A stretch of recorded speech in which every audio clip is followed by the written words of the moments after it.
සුබ දවසක් ඔයාලට. ඉතින් මම අද ඉන්නේ සලාලේ ඉඳන් කිලෝමීටර් 20ක් ඇතුළට වෙන්න හම්රාන් කියන කඳු පාමුල. කඳ නගින්න කලින් මට පොඩි දොළපාර හම්බුණා.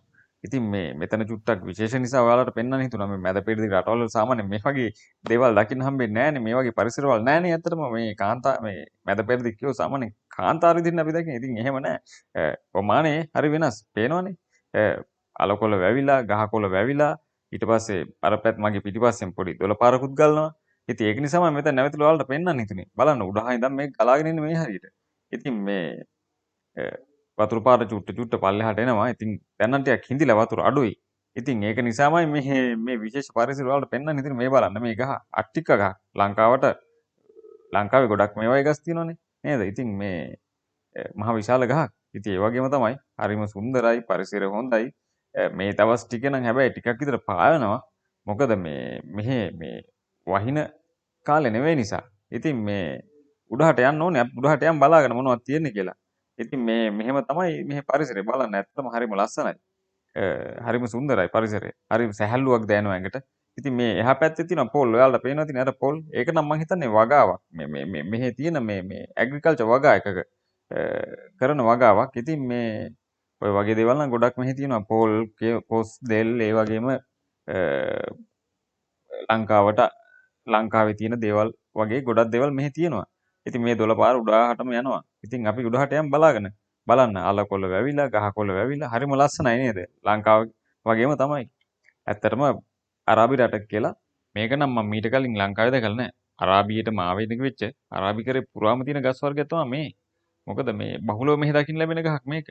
ඉතින් මේ ගස් වර්ග ගැන කිව්වොත් ඉතින් බහුලව වැඩෙන්නේ ඔය ගහ තමයි. ඉතින් කන්ද උඩහට වෙන්න තව ගස් ಜಾති තියෙනවා. විශේෂම ඉතින් ඔය ගස් ಜಾති තමයි. අර බලන්න අර අට්ටික ගහ. අට්ටික ගස් නම් සාමාන්‍යයෙන් වැවෙන්නේ මේ වතුර තියෙන තැන්වල නේද? ලංකාවෙත් ඇල්ල දොළවල් වල ගඟවල් අයිනේ ඒ වගේ නේ. ඉතින් මේ හරියත් මම ඔයාලට පල්ලෙහා දොළපාරක් පෙන්වන්නේ. ඉතින් ඒක නිසා වතුරට මේ අට්ටික ගස් සාමාන්‍යයෙන් ගොඩක් හැදෙලා තියෙනවා මෙහි. ඉතින් මේ ඌව තමයි මෙහි තියෙන ගස් ಜಾති. ඇත්තටම හරි ලස්සනයි. ඔමාන් සලාලා කියන්නේ හරිම ලස්සන තැනක්. මේ ලස්සන ප්‍රදේශයක්. ඒ වගේම මේ මිනිස්සුත් එහෙමයි. හරි හොඳ සුවඳශීලී මිනිස්සු ඉන්නේ. ඉතින් මේ අපි බලමු උඩහට ගිහිල්ලා බලමු තව මොනවද තියෙන්නේ කියලා. මොකද මේ ගහකොළ ටුට්ටක් වේලිලා මේ කාලෙට වැස්ස නැත්නම් මං ඔයාලට කියවනේ අන්න බලන්න අර ගහක් වැටලා තියෙනවා. අර මං ඔයාලට කලින් පෙන්නුවේ අන්න ඒ જાතිය ගහක් වැටලා තියෙන්නේ. ඉතින් මේ මිනිස්සුන්ගේ හොඳක් තියෙන්නේ ගස් වැටුණත් අර කපලා ලංකාවේ වගේ මේ විකුණ කපාගෙන යන්නේ නැහැ. ඉතින් බලන්න මේ ගහ මේ හරි හයිය ගහක්. බලන්න පොතුලිම ඔයාලට පේනවා ඇති. මේ හරිම හයියයි. දරට එහෙමනම් හරි හොඳයි.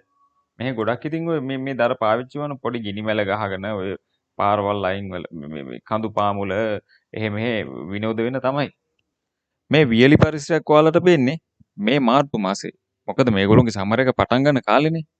ඉතින් මෙයාලට මේ වැහි ලැබෙන කාලයක් තියෙනවා මේ අනිත් අරාබි රටවල් වලට වැඩිය හරිම වෙනස්. ජූනි මැද වගේ ඉඳන් ජූනි, ජූලි, අගෝස්තු, සැප්තැම්බර් වෙනකම්ම වැස්ස වහිනවා. හරිම ලස්සනයි. මොකද හරි පොද වැස්ස. නැත්තම් මේ වගේ වේලිච්ච පරිසරයක් ඔයාලට පේන්නේ නැහැ. මොකද අපේ රටේ තියෙනවනේ නේද මේ සමර් එකක්. ඉතින් මේ ඒ පායන කාලේ නිසා තමයි මේවා මේ විදිහට වෙයිලා ගින්දින්. නැත්තම් මේවා වතුර පිරීලා හරි ලස්සනයි. කොළ පාටට ගහ කොළ වැවිලා මේ හැම තැනම කොළ පාටට හරි ලස්සනට තියෙන මේ ඔයාලට පේනවනේ මෙතන නේ. මේ වැස්ස කාලෙට නම් මේවා උතුරලා උතුර ගලනවා. ඉතින් දැන් නම් ගොඩක් වෙයිලා ගිහිල්ලා. මම කලින් කියවනේ ඔයාලට මේ සමර් එක කියලා නේ. ඉතින් ඒක නිසා මේ වතුර නැතුව වෙයිලා ඔක්කොම ගල් පෑදිලා ගස්වල තියෙන කොළ වැටිලා නේද?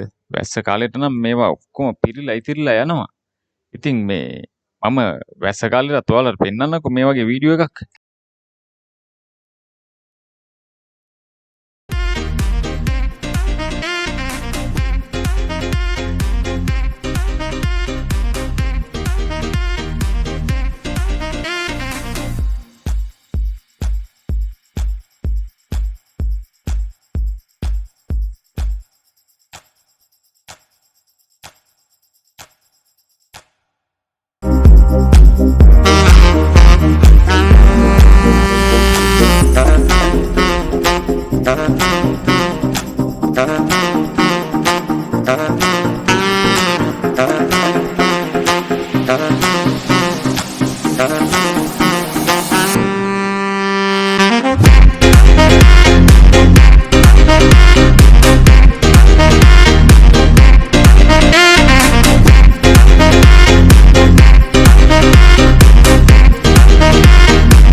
මම කලින් කිව්වනේ ලංකාවේ වගේ ගස් ಜಾති මෙහෙ වැවෙනවා කියලා. ඉතින් මෙන්න සියඹලා ගහක් හම්බුණා. ඉතින් උඩහට යන් අර තියෙන සියඹලා ගහ. ඉතින් මේ උඩහට යන් බලන්න මොනවද තියෙන්නේ කියලා. තව මේ වගේ ලංකාවේ වගේ විශේෂ දේවල් මොනවද තියෙන්නේ කියලා බලාගෙන යන් අපි. නේද?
හරිම අමාරුවෙන් කිලෝමීටර් 3ක් විතර අපි කන්ද මුදුන්ට ආවා. ඇත්තටම හරිම බැරෑරුම් ගමනක්. හරිම මහන්සි.